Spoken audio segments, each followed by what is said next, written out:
Isang magandang araw sa inyong lahat. Ako po si Alvin Barcelona at kayo ay manonood ng The Feast Light. Ang The Feast ay isang pagtitipon ng Light of Jesus Family na pinasimulan ni Brother Bo Sanchez. Ito ay nagaganap sa lahat ng sulok ng bansa at sa buong mundo kung saan may pagtitipon sa pangalan ni Jesus at nakakaranas ng pag-ibig, ng pag-asa at pagpapalalim ng pananampalataya na maaari nyo rin maranasan at gawin pagkatapos yung manood sa pagbabahaginan o sharing ninyong magkakasama gamit ang mga reflection guides na ibibigay pagkatapos ng talk na inyong mapapanood. Simulan na natin ang ating feast sa ating panalangin. Sa ngalan ng Ama at ng Anak at ng Espiritu Santo. Amen. Sa araw na ito, tinatanggap ko ang pag-ibig ng Diyos para sa akin. Sa araw na ito, ako ay nagbubukas sa hindi masukat, walang hanggan at nag-uumapaw na kasaganaan ng Diyos sa buong sangnilikha. Sa araw na ito, ako'y nagbubukas sa biyaya, kagalingan at himala ng Diyos. Sa araw na ito, ako'y nagbubukas sa salita ng Diyos upang ako'y maging kahalintulad ni Jesus araw-araw. Sa araw na ito, aking itinatanghal na ako ay mahal ng Diyos. Ako ay lingkod ng Diyos. Ako ay makapangyarihang kampiyon ng Diyos. At dahil ako ay pinagpapala ko ang mundo sa ngalan ni Jesus. Amen. Sa ngalan ng Ama at ng Anak at ng Espiritu Santo. Amen.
Our reading for this talk one of our series is from 1 Thessalonians 5:18. Powerful.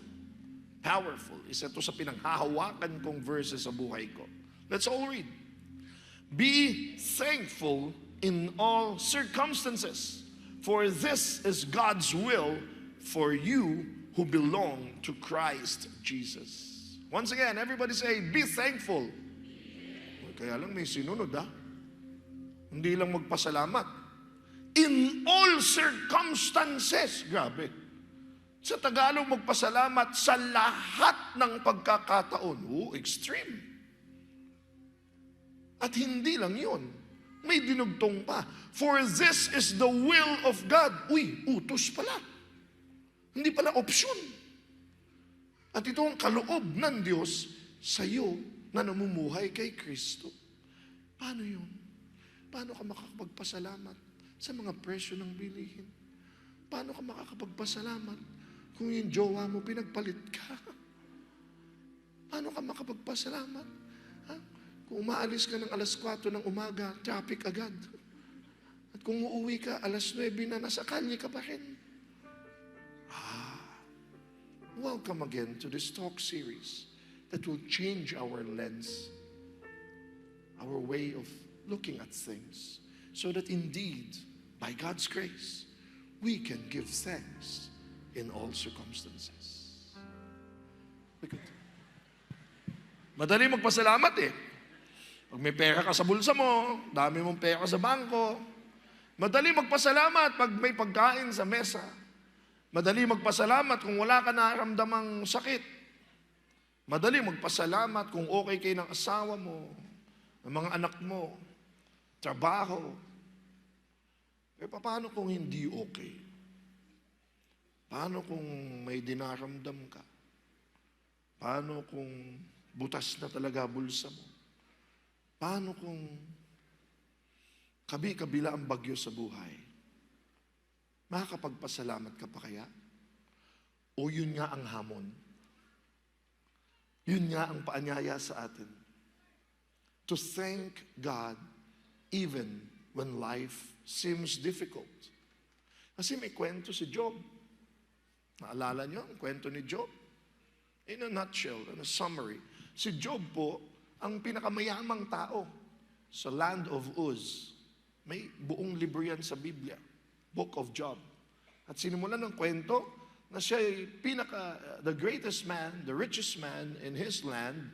At ang yaman noon nasusukat sa dami ng iyong anak at dami ng iyong mga inaalaga ang hayop. Wala naman mga kotse noon o mga suyo. Alam nyo, ilan ang anak ni Job? 7 lalaki, 3 babae. Oh, that's a mark of abundance in the Bible. Alam nyo kung ilan ang ari-arian niya o mga hayop niya? 3,000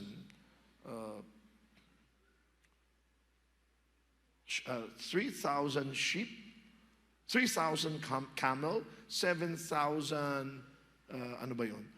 500 ox, 500 donkeys, 7,000 yung kanyang mga hayop. Ano ba ito? Baka ata. Nakalimutan ko na. Ha? Basta ganun karami. Importante yung bilang, ha? 7,000, 3,000, 500, 500. 10 anak. Ngayon ito si Satanas. Quote unquote, hinamon ng Diyos. Sabi niya, yung iyong alagad na si Job, ay kasi si Job maka-Diyos eh. He lived a righteous life. Ha? Yan naman, nagpupuri lang sa'yo kasi maganda buhay niya eh. Ha? Subukan natin. Ha? Bawiin mo lahat. Malasin siya. Tignan natin kung magpupuri pa sa yan. Abay, kinol ni Lord. Sinabi niya, sige. Ganun siguro tiwala na kay Job. Huwag mo lang siyang papatayin. Aba, ano nangyari kay Job? Biglang sabay-sabay ang kamalasan sa buhay. Lahat ng kanyang mga hayop, ninakaw, nasunog. Yan sa first chapter pa lang. Pati lahat ng kanyang mga anak. Nagpa-party sila, bumagsak ang bahay, patay lahat. Palagay niyo ba huminto si Job na magpuri sa Diyos? Hindi. Katunayan, umandar pa yan ng umandar, na binukul-bukulan pa siya, nagkasakit pa siya, pero dito kilala si Job sa mga salitang ito. Job 1:21. The Lord gives and the Lord takes. Blessed be the name of the Lord. Ang Diyos ang nagbigay, ang Diyos ang kukuha, pupurihin ko pa rin ang Diyos. Grabe, no? Ang haba niyan. Naging thesis ko pa yan nung college kasi nagdiskusyon sila. Ang tagal ng diskusyonan nila mga kaibigan niya, pati ang Diyos nakipagdiskusyonan sa kanya. Pero nanatiling tapat si Job. Naubos ang ari-arian, namatay lahat ng mga anak, nagkasakit siya. Pero bandang huli, ito nangyari sa kanya. Dahil naging tapat sa Diyos, patuloy na pumuri at nagpasalamat. Ang ending niyan sa huling chapter ito, yung mga hayop niya na doble. 7,000 naging 14,000. Yung 3,000 naging 6,000. 500 na tig 1,000 at nagkaanak uli sila. By the way, nawala lahat, yung asawa lang niyang natira. Alam ni Lord ginagawa niya. Kasi pagkatapos ito, nagkaanak uli sila, 7 lalaki, 3 babae, at nagkaapo-apo pa. Dito din sikat yung sinabing, the Lord blessed His latter days more than His former days. Mahalaga yan. Sabihin nyo, blessed His latter days more than His former days. Baka sinasabi, naniniwala ako, sinasabi din ng Diyos yan sa atin ngayon. Ibe-bless tayo sa mga natitira pa nating marami pang mga taon kaysa sa mga taon na lumipas. Kaya kung ikay blessed na sa nakalipas, ibe-bless ka pa ni Lord. Pero kung may mga nawala sa'yo, ibabalik ka ni Lord doble. Ano sikreto? Manatiling tapat. Manatiling mapagpasalamat.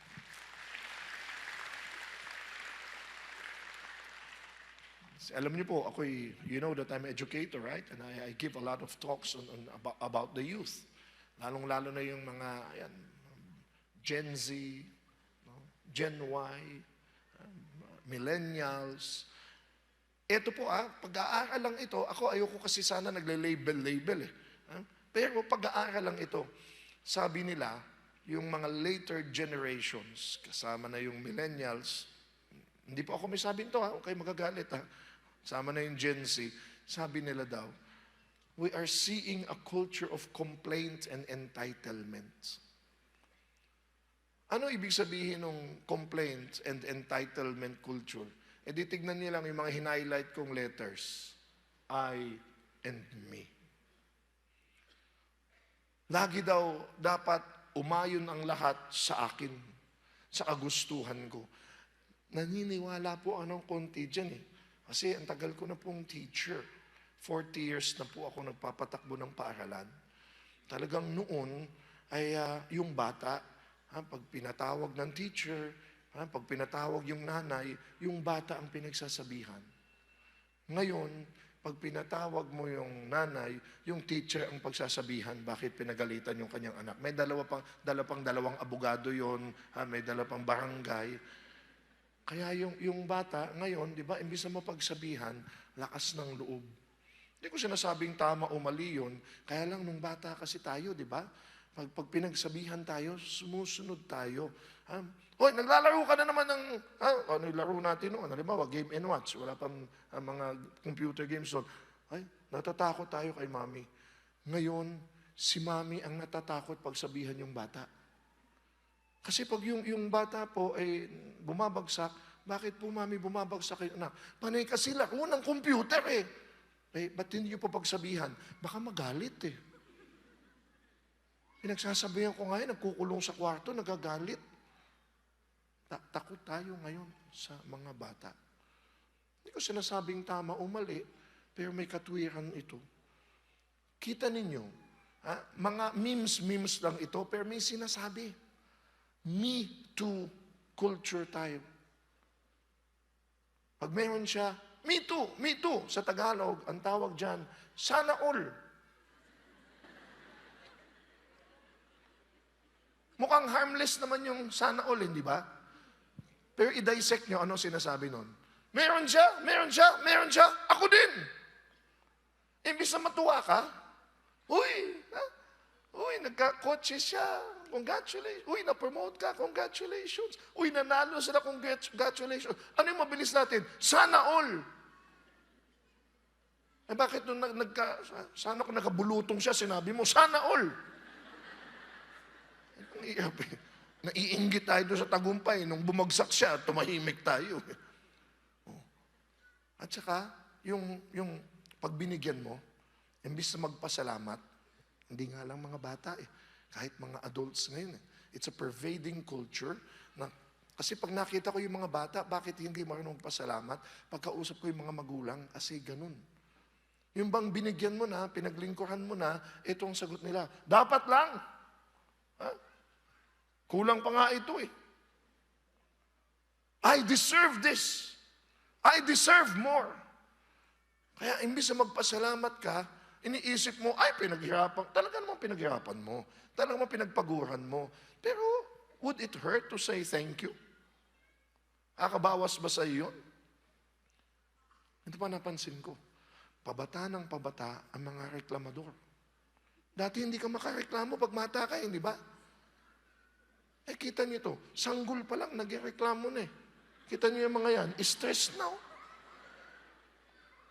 O kaya ito, tingnan niyo, maga pa lang, lutang na.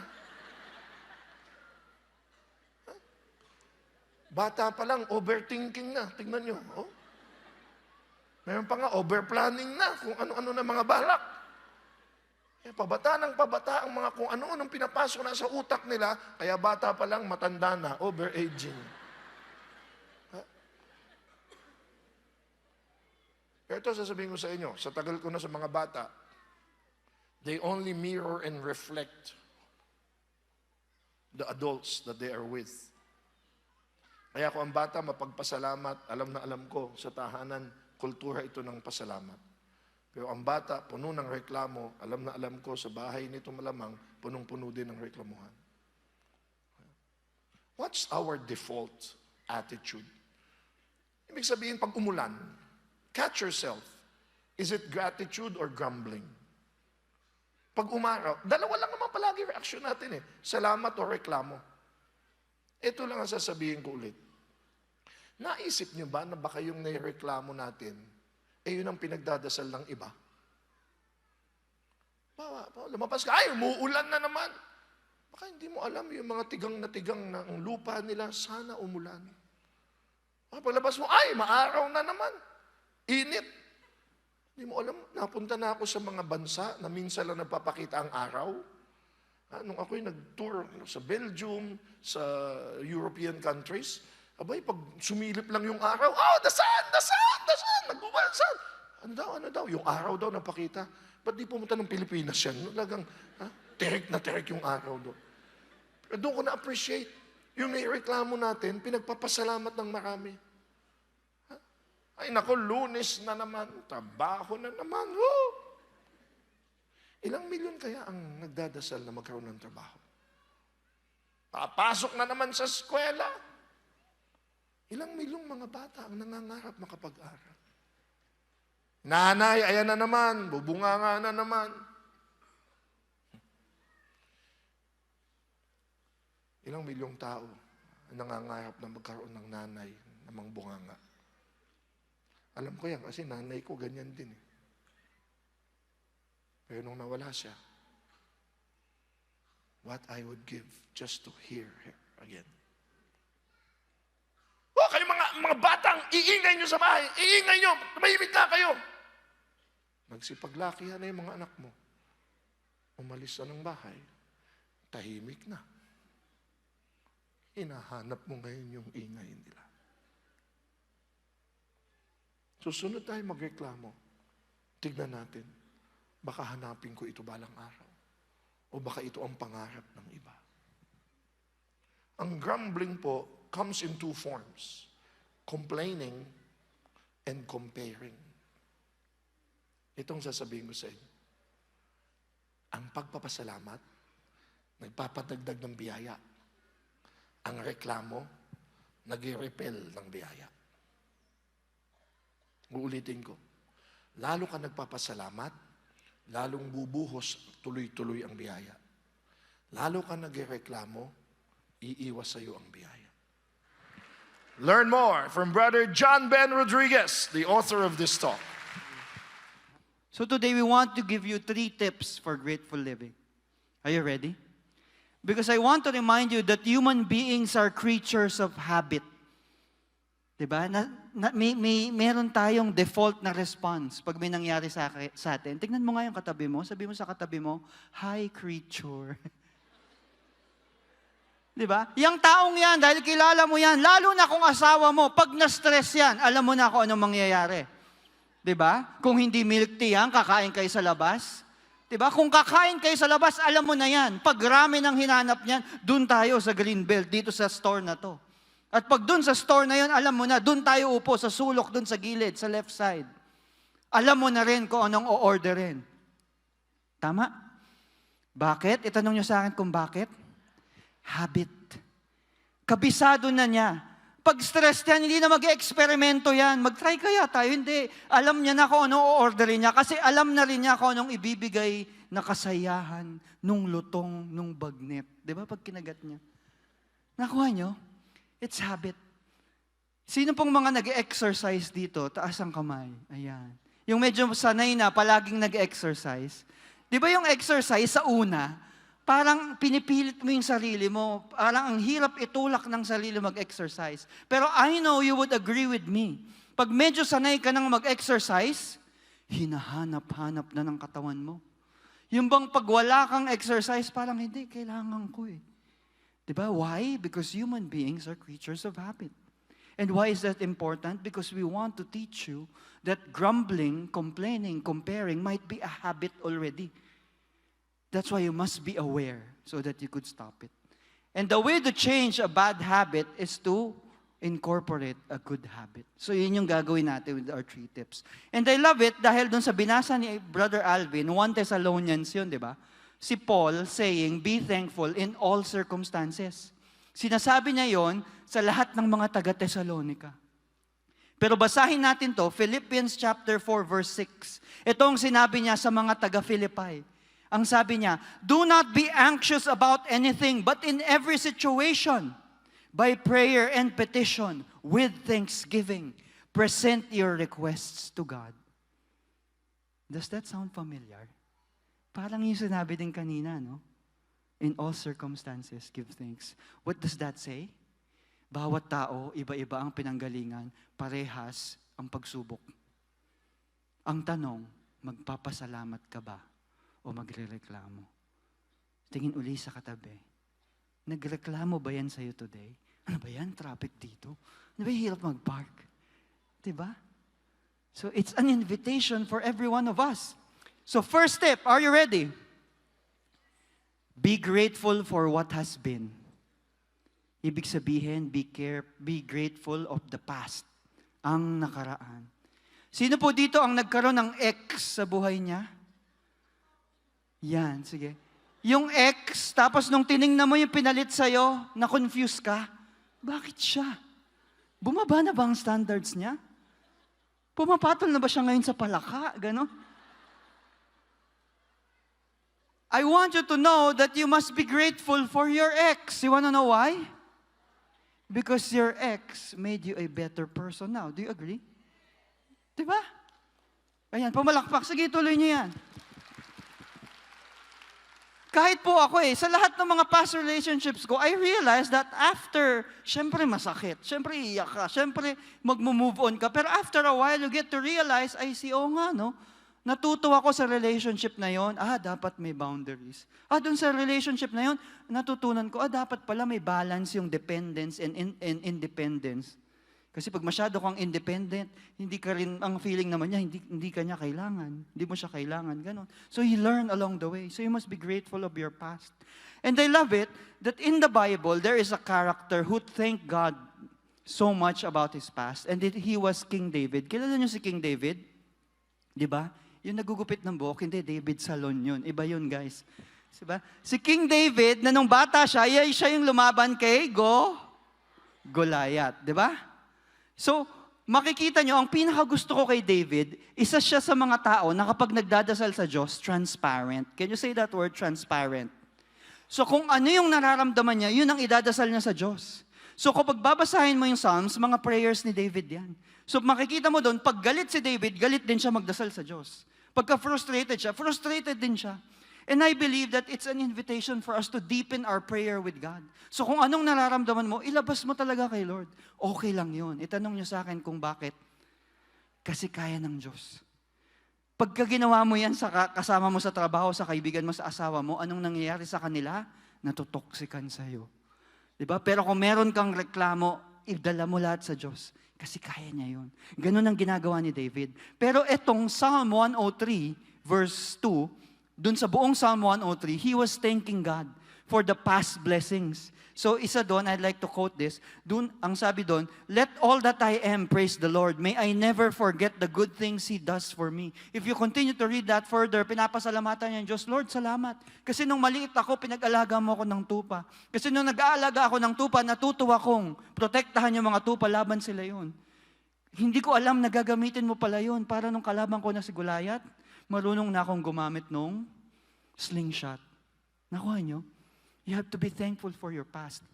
Dahil ang daming tao, guys, caught up in the past. Diba? Hindi naman kasama ako doon. Alam niyo, yung minsan napapasabi ka na, sayang no? Sana yung mga magulang ko natutunan na to dati pa. Di sana hindi ganito buhay namin. Sana dito na lang ako pinag-aral nung nanay at tatay ko. Sana ganito na lang kami. O kaya sasabihin mo, sana hindi ko na lang to nagawa dati. While it's okay to learn from the past, but the Lord doesn't want you to take away your joy by complaining about the past. Nakuha nyo? Magkaiba yung tinitingnan mo yung nakaraan para aralin at matuto. At magkaiba yung tinitingnan mo yung nakaraan para sisihin. Tingin sa katabi. Sabihin mo sa kanya, the past is over. Move on na. Sabihin mo sa kanya. Diba? Because the reality is this, you cannot change your past anymore. But you can change the way you look at it. Amen? So be grateful for what has been. Diba? This week lang po, ang isang milestone naming mag-asawa, dahil 3 years old na po yung anak ko, nagpumapasok na siya sa school. So kapag ka pala pumasok na yung anak mo sa school, meron kaming free time para mag-date. So inatid namin yung anak ko sa school. So kami, dahil sa UP Diliman siya nag-aaral, nag-jogging kami mag-asawa. Tapos habang nagja-jogging kami, nakita ko yung isang building dun sa UP Diliman. Tapos sabi ko sa asawa ko, uy, dyan nagtatrabaho yung nanay ko nung high school ako. Alam niyo yung how memory works? Di ba pag gusto mong alalahanin, minsan di mo naaalala. Pero minsan pag may nakita ka, lahat ng alaala mo tungkol dun sa lugar na yon, nagbabalik. Di ba? Kaya minsan ayaw mong makita yung ex mo eh. Kasi pag nakita mo siya, lahat ng alaala, nagbabalik. Di ba? So gano'n, nagbalik lahat ng alaala, tapos bigla ko naalala. Oo nga, no, naalala ko dati, yung nanay ko pumapasok doon 8 a.m. to 5 p.m. as a researcher. Tapos kapag summer vacation ng high school, alam ko, sumasama ako sa nanay ko doon sa building na yun, kung saan siya nagtatrabaho. Magko-commute kami ng alas 5 ng umaga, may dala kaming 2 bayong. Alam niyo kung anong laman ng bayong? Ulam at kanin. Kasi bago siya pumasok, naglalako kami ng ulam at kanin sa iba-ibang mga building para may extra income. Tapos nung naalala ko lahat yun, kinikwento ko sa asawa ko habang nagja-jogging kami, bigla ako natauhan. Oo nga, ano? Breadwinners. Who are breadwinners here? Can you raise your hands? Who are breadwinners not just to your current family but also to your parents and probably your siblings, mga nagpaaral ng kapatid, nagtumutulong sa mga kamag-anak financially.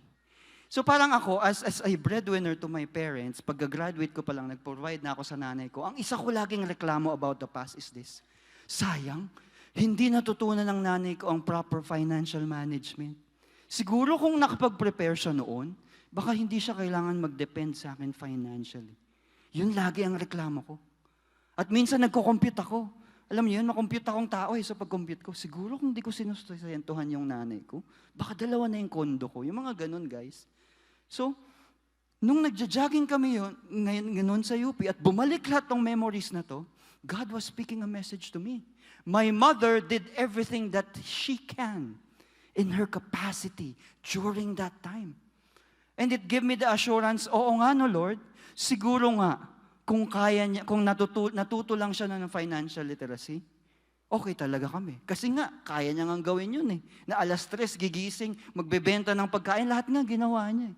Hindi lang nagkaroon ng chance. Kaya ngayon, Lord, mas malinaw sa akin. Dahil yung past na yon ginamit mo para sabihin sa akin na okay lang na ibalik ko sa nanay ko kahit papano yung lahat ng sakripisyo niya. Kasi ginawa naman niya ang lahat.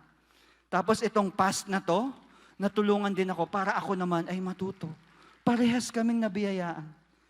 Nagbago ba yung nakaraan? Hindi. Pero nagbago yung pananaw tungkol sa nakaraan.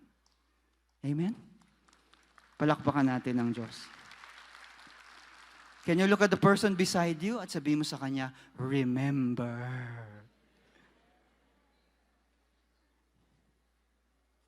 You have to remember it in the right way. So next step is this. Are you ready? Be grateful for what is. Ang ganda, no? That's the present. Very quickly, I love these verses from Ecclesiastes. Basahin ko sa inyo.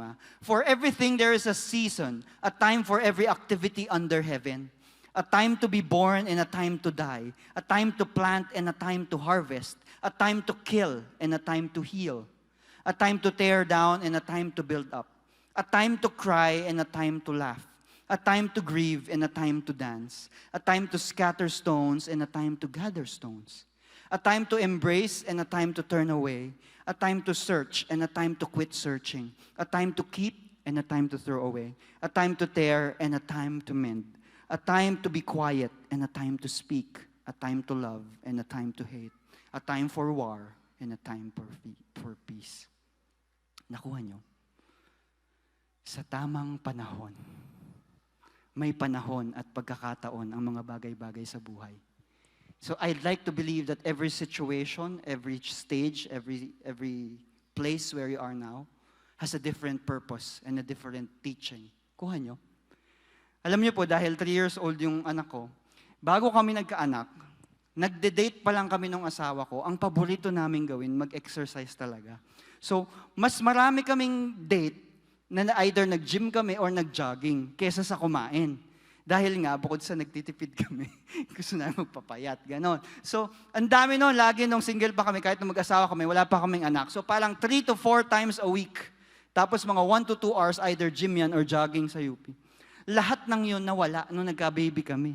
Ganun pala yun, guys. Pag may dumating na baby, magugulo yung buhay mo, magugulo yung schedule mo. So, isa sa reklamo naming mag-asawa lagi is, ano ba to? Wala na tayong time. Hindi na tayo makapag-exercise tulad ng dati.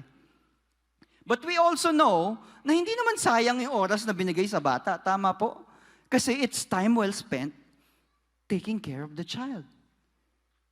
And then, we started thanking God and praying, Lord, we thank you. Alam namin mahirap to, pero alam namin na meron kang paraan. Hindi namin maintindihan, pero ipaintindi mo sa amin.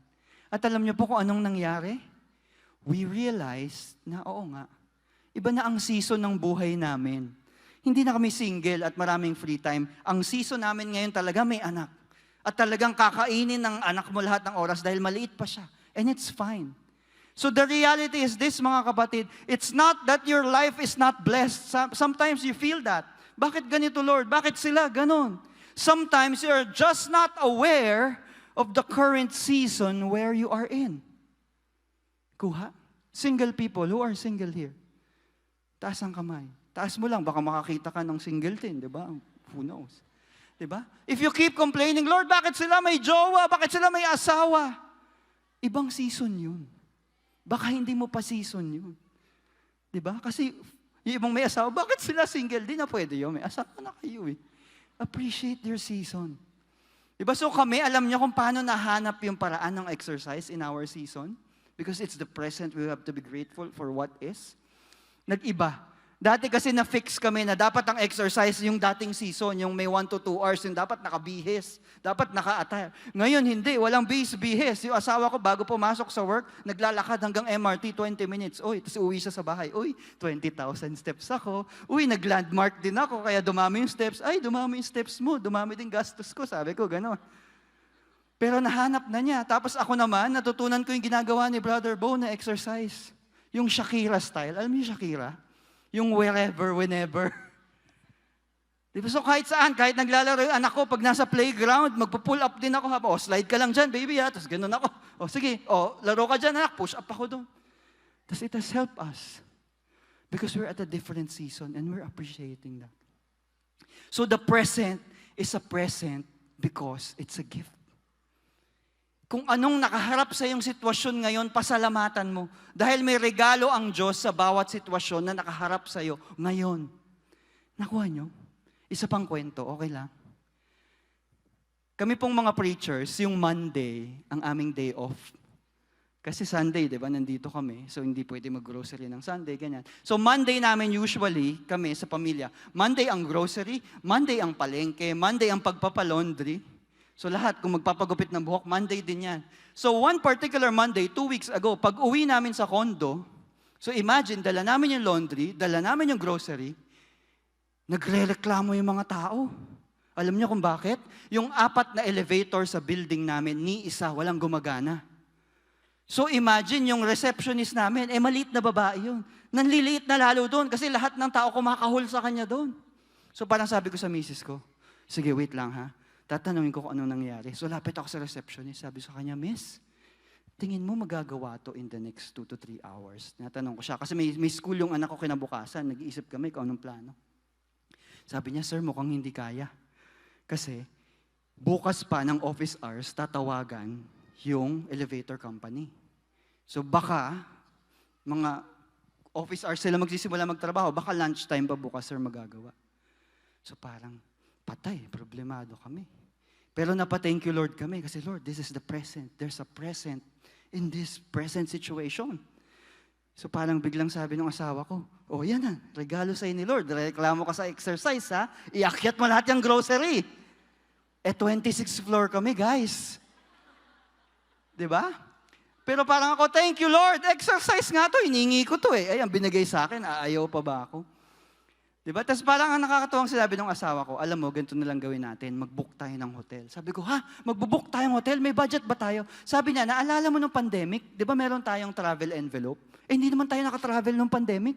Di doon tayo kumuha, pang-book natin para komportable tayo ngayong gabi. Iakyat mo lang yung grocery, sabi niya sa akin. So ang ginawa ko, masaya ako. Yes, may exercise ako, tapos may bakasyon kami, akyat ako ng grocery. Mga 8th floor pa lang, guys. Ganun na ako. Tapos sa tabi ko, may foreigner. Tapos nung nakita ko yung foreigner, kahit macho siya, humihingal din. Alam niyo kung bakit? Kasi may dala siyang bigas. Itanong niyo sa akin kung ilang kilo. Ilang kilo? Tanong niyo. Hindi 1 kilo, hindi 2 kilo, hindi 5 kilos. 10 kilos.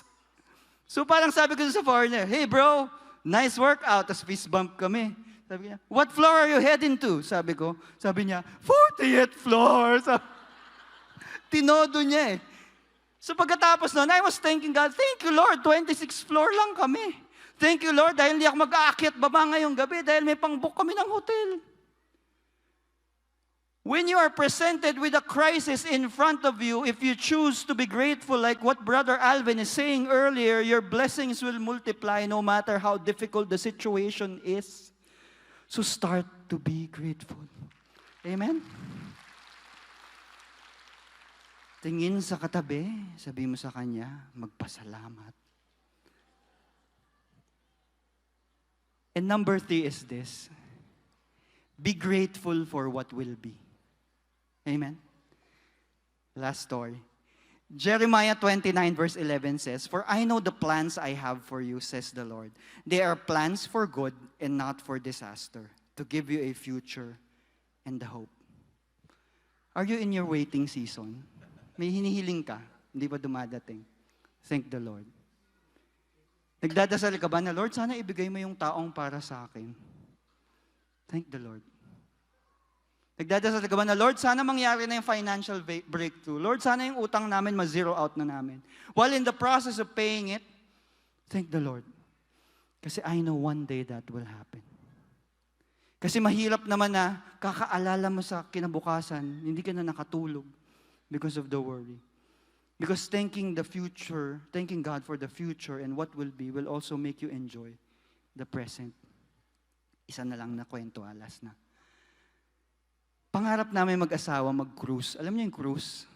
Yung sign of the cruise. Hindi iba yun. Diba? Yung, di ba, cruise, di ba, usually yan, iba-ibang countries, stopover, pasyal, di ba? But we have checked our finances, our envelopes, hindi pa talaga kaya. Ang kaya lagi ng travel envelope namin, either Luzon trip by road, or medyo push ng konti para Visayas, Mindanao with the plane ride. Hindi pa talaga kaya. So, parang nung bagong kasal kami, 2018, I got this opportunity to do a business trip sa Romblon. Tapos, sagot yung plane, gano'n. So, yung sa misis ko, binook ko na lang para makabakasyon kami doon. Tapos nung pauwi, we discovered na meron palang Roro, o yung parang super ferry ba yun, mula hanggang Batangas. So parang sabi namin, eto na yung pangarap nating cruise. So parang book kami.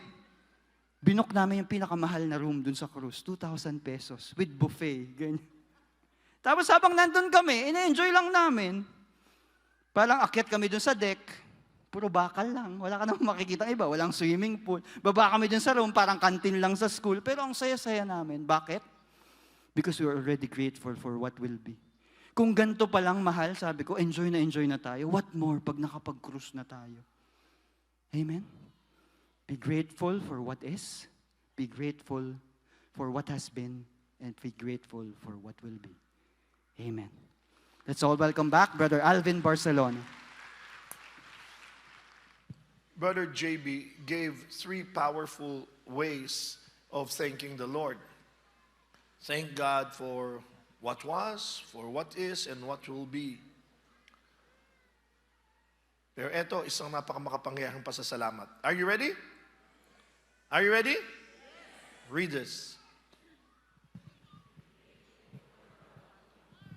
Ha? Sabi ni John Ben, pasalamatan natin yung mga nangyari, yung mangyayari. Ha? Pero yung hindi nangyari, pasasalamatan mo? Yes. Yes. Thank you, Lord, for our answered prayers. Pero sino sa inyo nakapagpasalamat na sa mga panalangin hindi sinagot? Kasi ito po sasabihin ko sa inyo. Pakinggan nyo maigi ito.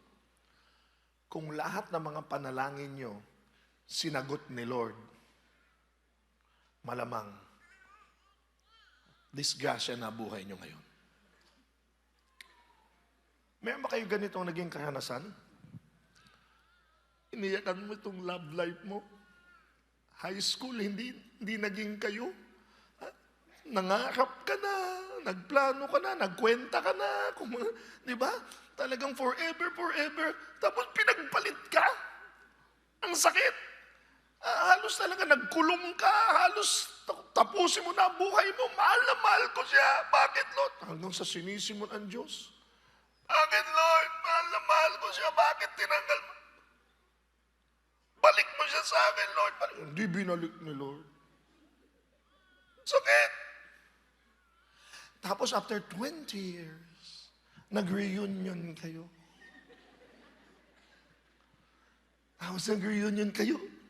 Excited kang makita uli siya. Kamusta na? Tapos pagpasok niya, siya ba yun? Siya yung, Lord, salamat, hindi siya ang binigay mo sa akin, Lord. Salamat, Lord. Are you getting what I'm saying? Sino sa inyo yung mga nagdasal, makuha tong trabahong to, hindi nyo nakuha, nagalit kayo, pero after that, nabigyan kayo ng mas magandang opportunity? Sino sa inyo, sinisisi pa ang Diyos na nag-pandemic, na walang ka ng trabaho, pero nung nawalan ka ng trabaho, natuto ka magbenta online, mine. Ngayon, mas malaki pa kita mo online kaysa sa nawala. Are you listening to me? Kaya minsan ang Diyos, tinitiis niya na hindi ka sagutin kasi mas meron siyang magandang bibigay sa'yo.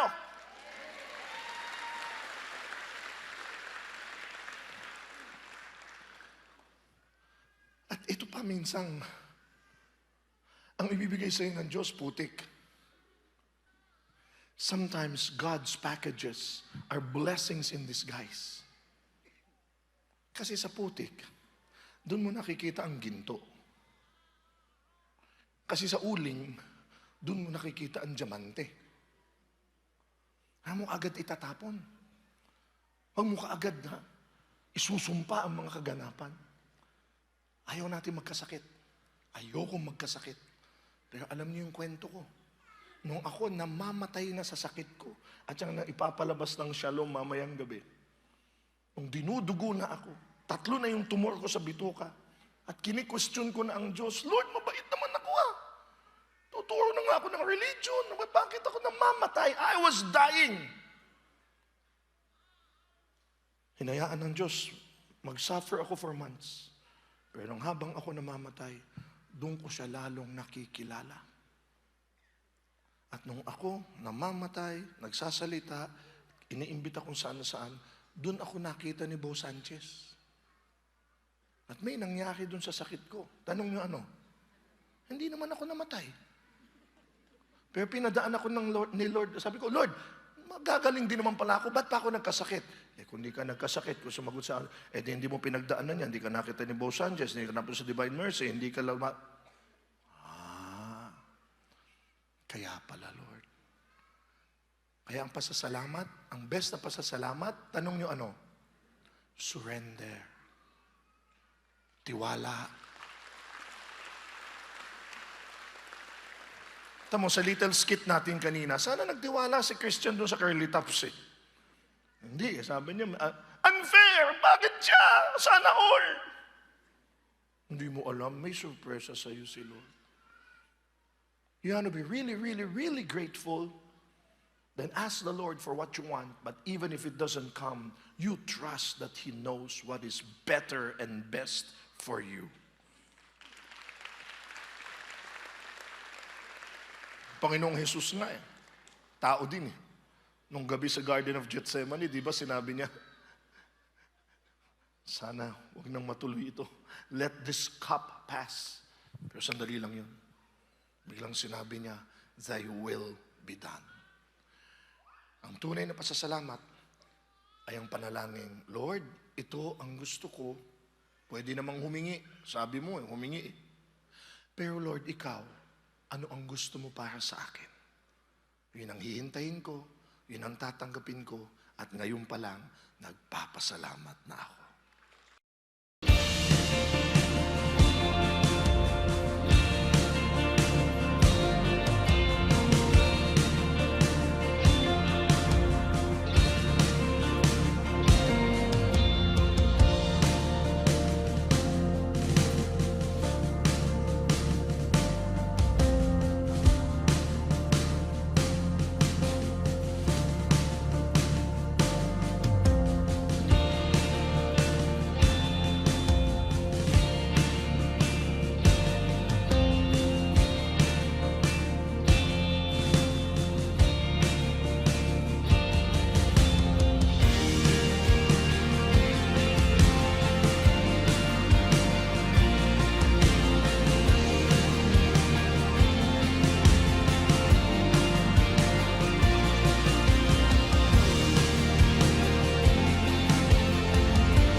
Father in heaven, we thank you. We know that we can never outdo you in your generosity.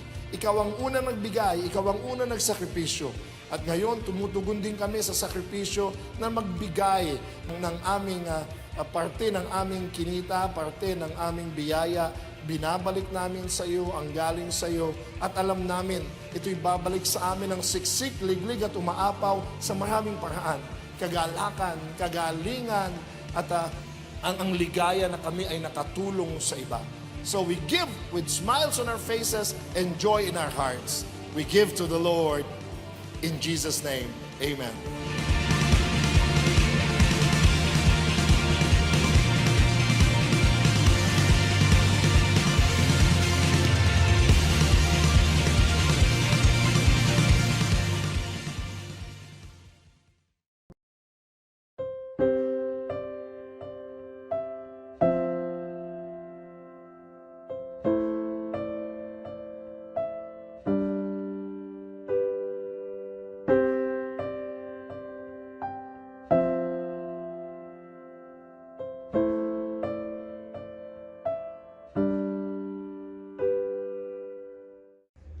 Tayo'y manalangin. Sa ngalan ng Ama at ng Anak ng Espiritu Santo. Amen. Mahal naming Ama sa langit, kami po ay nagpupuri at nagpapasalamat sa isa na namang pagkakataon na kami muli mong tinipon at tinawag upang makinig sa iyong salita. Ipinapanalangin ko ang lahat na ngayon natitipon sa ginanap na feast light na ito. Itinataas ko ang mga panalangin, pangangailangan at mga pangarap ng bawat isa para sa kanilang mga pamilya, sa kanilang mga hanap buhay, sa kanilang kalusugan, sa kagalingan ng mga may sakit, at sa anupamang mga kahilingan, puno ng pananalig at pananampalataya na ito ay ipagkakaloob mo sa iyong takdang panahon at pamamaraan. Nawa, patuloy ang maging pagtitipong tulad nito upang lalong ang mabago ang aming mga buhay ayon sa iyong kalooban. Sa ngalan ni Jesus. Amen. Sa ngalan ng Ama at ng Anak at ng Espiritu Santo. Amen. Maraming salamat muli sa inyong panonood. Huwag niyong kalimutan na regular na magtipon muli sa ating feast light at siguradong mayroong magandang mangyayari sa inyong lahat. God bless you.